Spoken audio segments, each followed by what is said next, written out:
It's very important to understand the data that you're working with. So when we talk about like service provision data, so that we're collecting, when we put information into V4, when we do GBVIMS, when we use CPIMS, when we use any of these things where it's basically we're just collecting data as part of our service provision, this is not perfect data. This is data that is going to be defined somewhat by who's reporting. It's going to be defined by who is collecting data. So perhaps maybe not everybody who's providing services is collecting data.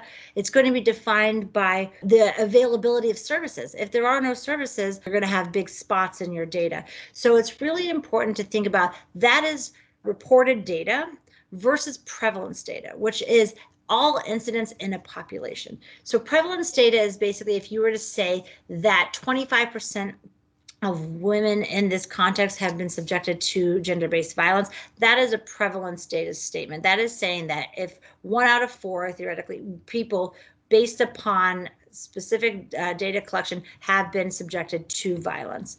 There's a very big difference between these two types of data. It's very, very difficult and very time consuming to collect prevalence data. So rarely, you're really just not going to have prevalence data. And it's really important to set expectations of those who expect prevalence data about what goes into it. And so actually having our service delivery data is a really good option, but it's important that when we analyze our data and more importantly, when we explain our data, people understand that it is not prevalence data. We actually need to say that because what also can happen is it can shoot us in our foot when people see our information and they think that is representative of what's happening. And we know that maybe if there are no service providers here, the cases are going to be low because no one's reporting, whereas they might think, oh, there's just no GBV here.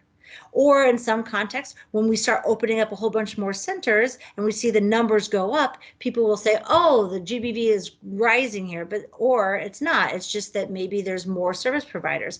So the difference between prevalence and reported data is really, really important in terms of how we interpret the data. And it's very important that we always clarify that in our narrative reports or when we explain it, because it is like the most common misinterpretation of GBV data for sure, and child protection often as well. And it causes us a lot of problems in terms of advocacy as well, trying to get funding for programming and that sort of stuff. So it's really, really important that's clarified. And depending upon what your need is, I mean, prevalence can be really good for like a one-off in terms of if you want to do a big research study or that, but reality is that's not going to be an ongoing data collection process. It's going to be more like those that are in line with your services. So this is just a more reasonable and a feasible method of data collection for long term.